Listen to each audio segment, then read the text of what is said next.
now recognize Mr. Hern for 5 minutes. Thank you, Mr. Chairman. Thank you for being here today, Mr. Ambassador. I really appreciate you being here to recognize the relationship between the executive branch and Congress as it relates to trade, so thank you. You know, over the last 4 years, trade has been neglected at best, and it's the long past time for a real trade agenda and a president who wants to strengthen America, not cede its interests to foreign governments. As a matter of fact, the American people elected President Trump in November under the premise that he would rebalance trade with our allies and others around the world, bring manufacturing back to the United States, to create high-paying jobs in America, make things in America. And as you just alluded to, it's been applauded by many people, including our great auto workers, as they talk about reconstituting those manufacturing jobs where they're needed most. You mentioned in your testimony that Israel is one of the countries looking to negotiate, and to my knowledge, they were the first to remove all tariffs for the United States. It is heartening to hear that our allies are coming to the table and taking quick action to remove trade barriers with the United States. Last Congress, I introduced a resolution in support of the free trade agreement we have with Israel as a way to support one of our greatest allies as they face an existential threat from Iran and its terror proxies.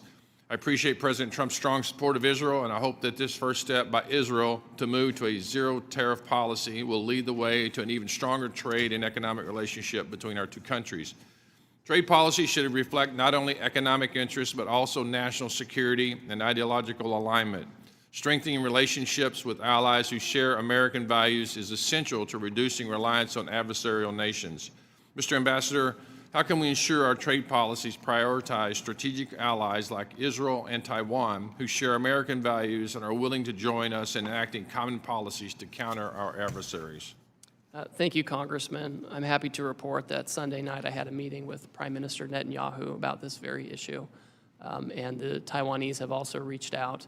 So this is something where we're having close, high-level talks about how to move forward. I would also say, as we talk to our allies, we're encouraging them and hoping that they will align with us on things like export controls and investment screening to make sure that as we trade with them, we're trading in a way that increases our economic security and not just our economic growth.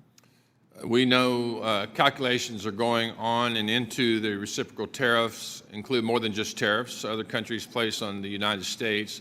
And as you're undergoing negotiation with our allies, is the President and your office taking into consideration things like export controls, as you just mentioned, foreign military sales, foreign direct investment as it relates to their relationship with the United States?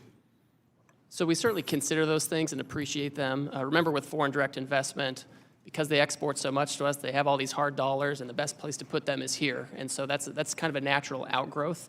We are very focused on making sure that we have a trading goods that is fair, and make sure that we're not getting dumped on or have overcapacity overflowing into the U.S., and that we have export market opportunities. But we certainly are encouraged by and the $4 trillion in new investment that's been announced by foreign companies. Are military sales included in that?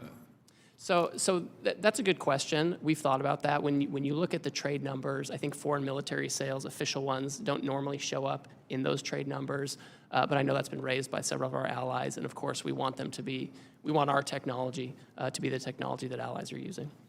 The last 4 years under former President Biden, USTR failed to adequately address discriminatory extraterritorial taxes and digital trade barriers harming American companies. Last year, I raised concerns with Ambassador Tai when USTR failed to include digital trade barriers in the 2024 National Trade Estimate, the NTE, report on foreign trade barriers. The internet and digital technologies have revolutionized commerce, enabling businesses of all sizes to access global markets and consumers like never before. However, this potential is being undermined by the rise of digital trade barriers imposed by some of our trading partners. Those barriers come in various forms, from data localization requirements to discriminatory regulations and censorship measures. That not only stifles innovation and economic growth, but also undermines the competitiveness of American business in the digital age. In 2023, the U.S. exports of digitally enabled services accounted for 64% of all U.S. exports, and the U.S. had nearly $300 billion in digital trade surplus. Will you make it a priority to, unlike the last administration, to address this digital trade barrier? Yes, we're focused on this. We're not political or choosing sectors we like or don't like, and we've recorded in the trade estimate this year different digital trade barriers. Obviously, Congress is going to, regulate and decide how we're going to, manage digital trade, competition, those kinds of things. But we just can't have discrimination, and I won't accept that by our foreign trading partners, especially in this area where we're so competitive. I want to thank you again for coming here and appreciate you answering everyone's question. Again, it shows the understanding of the relationship between the executive branch and Congress as it relates to trade. Thank you again. Appreciate it. I yield back. Ms. Del Bene.